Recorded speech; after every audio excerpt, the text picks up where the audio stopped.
This is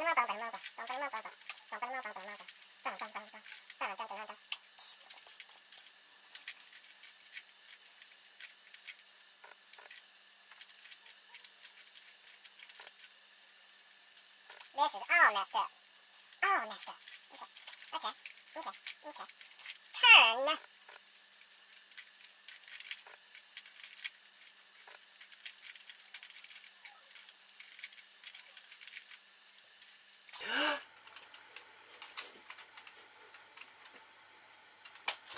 That's right. I can solve these things. I can do a Rubik's Cube. It's a wrap, people. It's a wrap. I didn't do a wrap up for June because I was on holidays. I was holidaying, partying it up, and I didn't have time. So, I'm going to do a combined wrap up, people. Not like you've ever seen those before, right? Okay, I'm going to tell you what I read in June and July 2014. So the first two books I read in June were Harry Potter and the Chamber of Secrets and Harry Potter and the Prisoner of Azkaban. I'm doing a series reread this year for Summer of Spells while I was doing it in June. I haven't bought the rest of the books yet. I surprisingly loved this one more than I did the first time I read it. I need to get Goblet of Fire like ASAP. Third book I read in June was Paper Towns. I don't currently have Paper Towns because when I was in Nigeria I gave it to someone because I'm a nice person. No, I'm not. I don't know what happened with that book. I don't know if it was the hype around John Green that made me think the book was going to be spectacular much more than it was. And I don't know, but I didn't enjoy it as much as some people did. I gave it 3 out of 5. My main problems were the characters. The story itself was it was nice, but the characters felt so familiar, almost carbon copies of Looking for Alaska, and I could not deal. It brought to light how alike John Green's characters really are, and I don't know, I just didn't really like it, and I felt the characters were really conceited at times. So yeah, before everyone starts hating me, those are my thoughts. Then the last book I read in June, and one of my favourites of the year, We Were Liars by E. Lockhart. It was a story I had never ever read before, and I don't know if it was because I don't broaden my horizons or reading variety. Am I saying the right words? I thought the writing style was fantastic, the story was brilliant, the characters, I loved the characters, and it was just 5 out of 5. It was a 5 out of 5. Then the first book I read in July, it was kind of half and half, but it's the same wrap up, so it doesn't really matter. My Life Next Door by Huntley Fitzpatrick.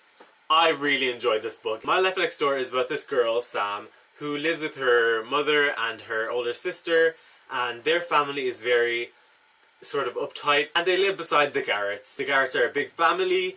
They're the typical fun, cheaper by the dozen type family, and Sam ends up falling for Jace, who is a Garrett next door, and stuff happens, and it's just a really, really cool read. So yeah, I gave this a 4 out of 5. And the next two books I read were Clockwork Prince and Clockwork Princess. Oh my god, it's folded. The corner, it's folded. God damn it. Clockwork Prince and Clockwork Princess by Cassandra Clare, the second and third books in the Infernal Devices trilogy. I gave Prince a 4 out of 5 and Princess a 5 out of 5, and I might actually be doing a full review of this trilogy later on, maybe, emphasis on the maybe. And why I didn't give this a 5 out of 5 is because the first half of it, I'm just gonna say it, the first half, or the first third anyway, I found boring. Not that things weren't happening, but I just wasn't compelled enough to read like really quickly. And I feel like that's an issue with Cassandra Clare in all of her series. I feel like the first book, Clockwork Angel, and the first book in Mortal Instruments, they're not amazing. And then in the second book in the series, like, the second half of it is where shit starts getting real, and that's where the excitement happens. And I'm so glad my friend Amber from the Mile Long Bookshelf pushed me to read these because I might have put this one down, to be in all honesty. I might have put this one down. But at the 200 page mark, things started happening and I couldn't put this one down. I literally couldn't put this one down. It was really good. Then I read Me and Earl and the Dying Girl by Jesse Andrews, and boy, I was conflicted about this book. I really liked Greg's voice. Greg is hilarious. And I liked Earl from time to time. I didn't like how he and his family were portrayed in the book. And I liked Rachel.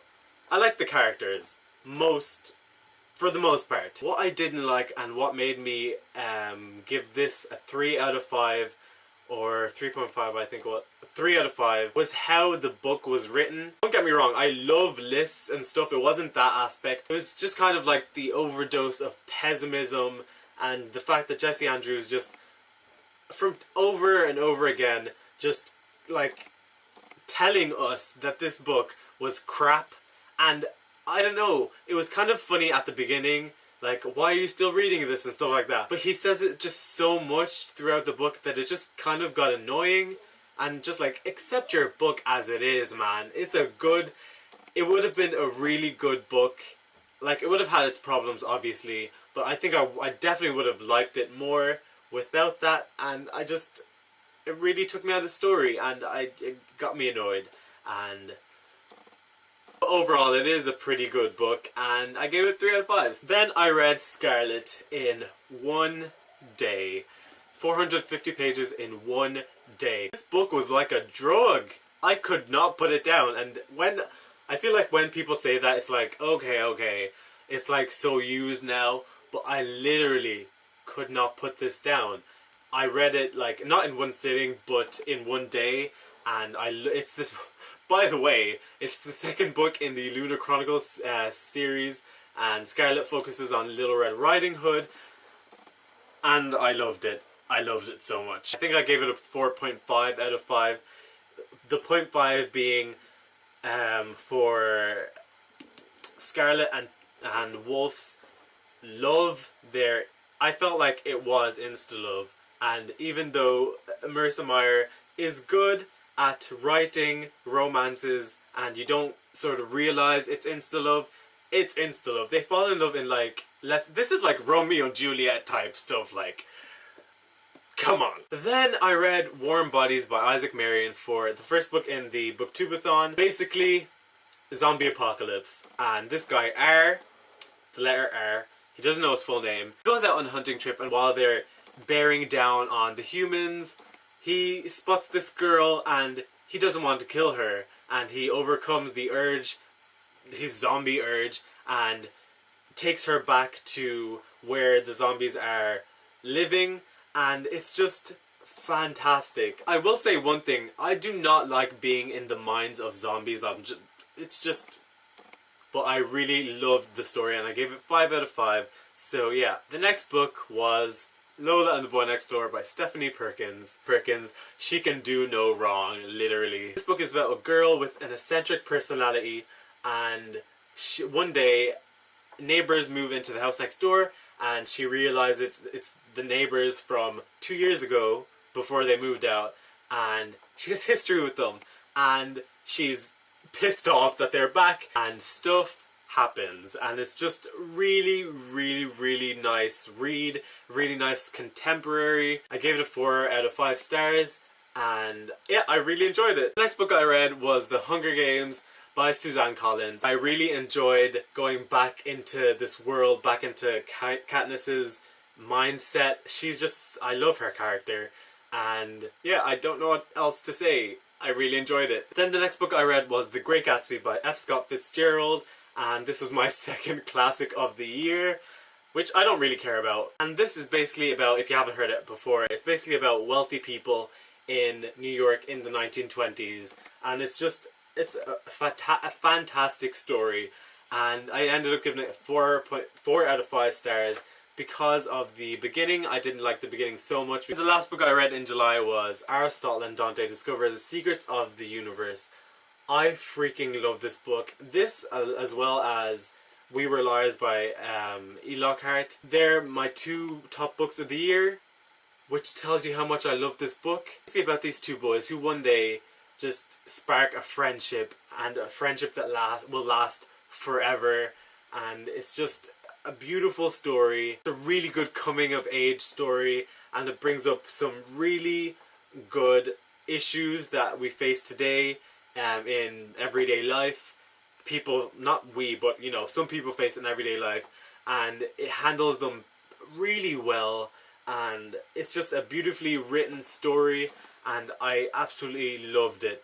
It was 5 out of 5. If you haven't read it, I would very, very much recommend. So yeah, that was it, guys. That was my June and July 2014 wrap up, and yeah, it was a good 2 months if I do say so myself. What books did you guys read in July, or just post your wrap-ups in the comments down below if you want to. I hope you liked the video, guys, and I'll see you guys very soon. Slán. The word is eluding me right now. ASAP. Jesus Christ. The first 2 books I read in June were Harry Potter and Chamber of Secrets and Harry Potter and the... Shit, did I forget the name? Did I forget the name?